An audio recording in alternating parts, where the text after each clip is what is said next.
Hi everyone, I'm Tali, this is Farrell and we are bored of it, and welcome to our review of Imperium Horizons, third game in the Imperium series. The Imperium games allow you to recreate or alt history, the rise of civilizations through a central deck building mechanism. The first two games in the series, Classics and Legends, came with 8 civilizations, whereas Horizons comes with a whopping 14, as well as some additional cards for the old games. So we have never played this series before, Horizons, but we had always kept an eye on it, and after Voidfall being my game of the year and very close to your game of the year last year, the designer duo is also the designer duo behind Imperium. So we're very excited to play, and let's see what we thought. But before we get to how you play first, please note that we were provided this as a review copy by the publisher.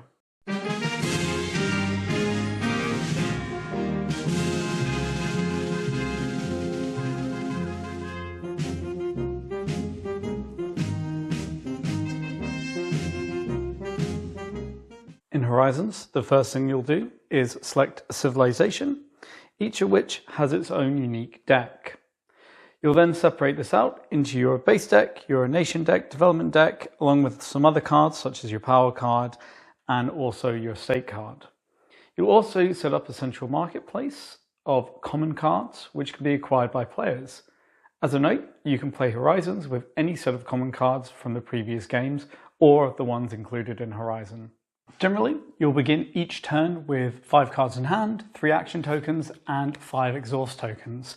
You'll generally be playing cards in your turn using an action token per card you play, and these cards kind of activate in different ways. Some will activate immediately when played, you'll resolve their ability and discard them. Others will activate and then they'll go into your tableau, and others will go in your tableau but not activate. These will often either have the keyword exhaust or solstice, and you'll use your exhaust tokens to activate the ones with the exhaust keyword once per turn when you want. The solstice ones will trigger at the end of the round. Now, once you have finished playing or run out of tokens, you will then draw back up to 5 cards after being able to discard as many as you'd like. When you need to draw a card, but your draw deck is out, and you need to reshuffle your deck, you can take a card from your nation deck and shuffle it into your base deck. Then, later in the game, when you've obtained the entirety of your nation deck, you can start developing your development cards. You can also, on your turn, obtain a common card through the abilities of the cards that you play. The end of the game can trigger in numerous ways, with the first being when a player flips the King of King cards. The last card in a deck are very powerful, somewhat hard to get cards. Also, if the main deck ever runs out, that's another endgame trigger, or if a player develops every card in their development area. The final way is a little different, where there is no longer any unrest in the unrest pile. In this case, the game ends immediately, and there's a different endgame condition. So usually you will score up for the value of points on cards. Some will give you cold hard points, some will say if you have 2 of these symbols, gain a point for every 2 you have, and you'll also gain 1 point per progress token. If the game is triggered by unrest, this is seen as a collapse of civilization, and basically the player who has the least unrest will win in that case. You may have noticed that was a very high level overview, and that's just because there's so much going on within Imperium Horizons. It's a game with a lot of keywords that players are asked to learn, and basically, you're going to have to read essentially a mini dictionary to get to grips with all the mechanisms in the game, because there are so many of these keywords and they link to different areas of how to play. And this is both a strength and a weakness. It's a strength because it means that a game, which at its core is draw some cards, play some cards, is allowed to have a diversity of mechanisms, and it also makes all the civilizations distinct.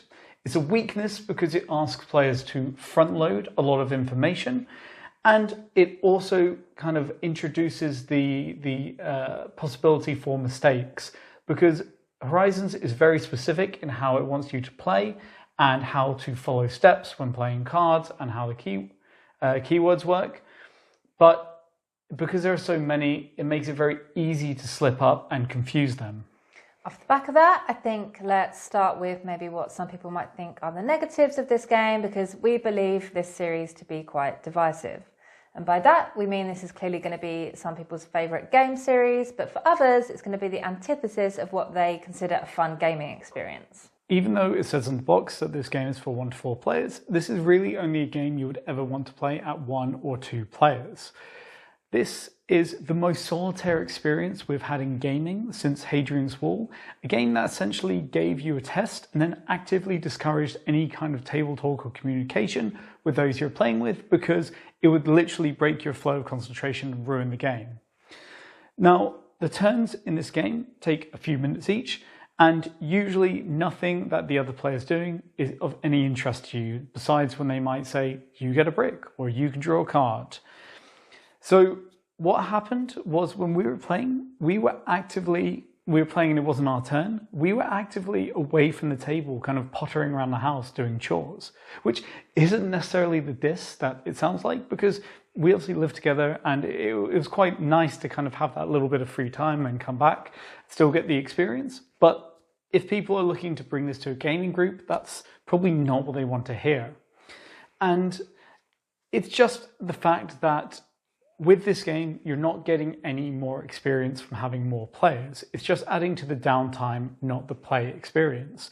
And this is a commonly known issue with the series, with the previous games all having very high percentages of ratings on Board Game Geek, where they say this is not recommended for 3 players or 4 players. The second aspect of this is the length of the game.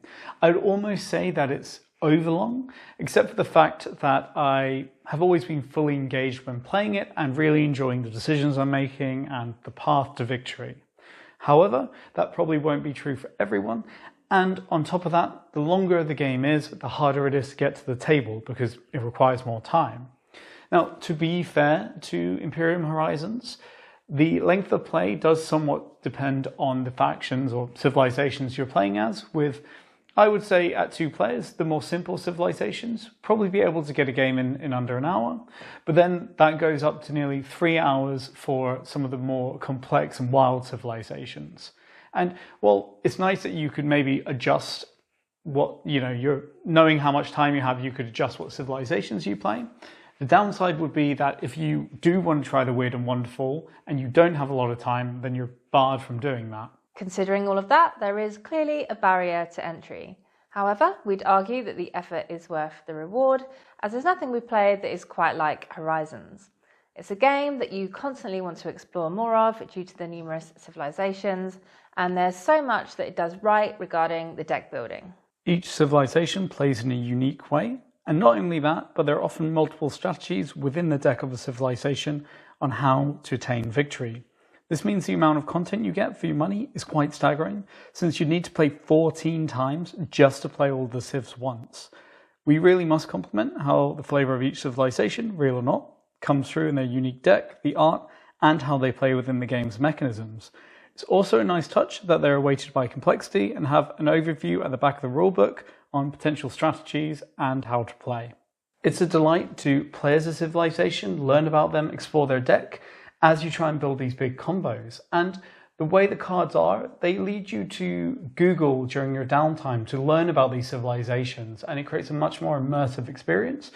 And this, in turn, will lead to the story of your civilization really jumping out off the table at you, because you can kind of see the story of your civilization through your history and your tableau, and you can make up a little story about how things have gone, even if sometimes there are unintended consequences. Like, for example, the time that I managed cultural diversity to my history, which was maybe a bit questionable, or the time that I created an Inuit empire of conquest from the Andes to Greenland. And this has really just endeared me to Horizons. In a gameplay sense, these cards have a lot of potential to build combos in different ways, which is helped out by a well-designed commons deck. These cards are pretty much always interesting, regardless of which civilization you play as, and even when they aren't, you can see how they might be in a specific situation. It's also a really interesting decision as to how and when you acquire commons cards, because when you take them, you usually also have to take an unrest card. However, there are some ways to take a card without an unrest, but for a price. Horizon nails what a good deck builder should be. It makes it easy to get new cards into your deck. It makes the cards interesting to play, and it makes it not overtly difficult to thin out your deck. A real bugbear of mine with kind of a lot of deck builders is that they make it easy to obtain cards, but very difficult to remove cards when you want to. Here, there's actually a lot of different ways you can remove cards from your deck, and often it's very interesting, ties into different gameplay mechanisms, and supports the theme of the game. But I find myself having the reverse problem, where I actually know that I should be getting them out of my deck, but I don't want to because they're interesting and I want to keep playing them. And it's a real struggle to kind of make that decision to finally get them out of my deck. And it's kind of, just to highlight one way they do this, you have history, which is a way to get rid of cards kind of permanently, more or less, from your deck. And they go onto your power card, your civilization card, if you will.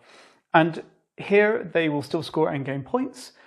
And they kind of form literally this history of your gameplay and your game and your session and your civilization. And I think that's really thematic and interesting, and just a really cool way to look back and look at how your civilization progressed in terms of creating a story sense. We also find it really novel with the setup of the nation deck, because you want to cycle through your cards as quickly as possible to obtain access to those more powerful cards. It's a really interesting consideration, and because the nation deck is shuffled, how the cards come out and in what order can really affect the combos that you're able to build with that civilization across repeated plays of the same civilization. It's also really fascinating how the designers play around with this between civilizations to put twists on established mechanisms. Some civs may not have a nation deck at all, whilst others may want to actively avoid drawing from it. Overall, Horizons is like a design showcase of great ideas. Sure, you need to do a bit of work for it to give you something in return, but there are so many interesting ideas in play and so many great twists on pre-established mechanisms. Yes, it's solitaire and it takes a long time to play, but what a fascinating journey full of new experiences each time you get it to the table. Lastly, let's cover the trade routes module, which is an optional add-in that can even be used with the previous games in the series. You'll actually need to use it to play as some of the civs in Horizons, because it's an integral mechanism to how they work. Essentially, you have a new type of card, which are the trade route cards, and a new type of resource, which are the goods. On your turn, you can take a trade action to place a good on the trade route card and activate its ability, either yours or your opponent's. When a trade route card has 3 goods on it, you can take a profit action, and these are fairly powerful actions. In summary though, it is just another mechanism. It's no more or less fun than anything else, but it does provide something different to have a play around with. The actions and the profit actions are really enticing, but you do have to have a really good system to get the best out of them, which is best done with the new civs that have the trading focus. It's probably nice for long-term fans of the game to have something new to sink their teeth into, but it is something that could also just be ignored. Not to mention, it is somewhat impractical to expect players to trade with other players, simply because it's a hassle to be able to see and remember what trade route cards other people have. So, final thoughts. Quite clearly, Imperium Horizons isn't for everyone. However, if you don't mind more solitaire, longer, heavier games, then we can recommend this. For the sorts of average prices we've seen this game going for, we think it's a pretty incredible proposition for what you get. And if you've played the Imperium series before, I think the civilizations in Horizons are top-notch. And I say that having never played any of the other games, but I like them. I'm pretty sure you'll enjoy it. And if you've never played the Imperium series before, I don't think there's a better place to start, considering you get more civilizations than the other games, you get a mechanism not available in the other games, and then if you do like it and you decide you want to get the other games, you already have the cards, the replacement cards for those civilizations. So it's a really great proposition, and we had a great time. We fully recommend it, but obviously you're going to know if it's for you or not from our description throughout the review and those caveats we have. That was our review of Imperium Horizons. If you have any questions, please let us know. And we really appreciate you watching. Please subscribe if it was helpful. That really helps us grow the channel. And check us out on Threads, Instagram, and all those others for a bite-sized board of it. See ya. Bye.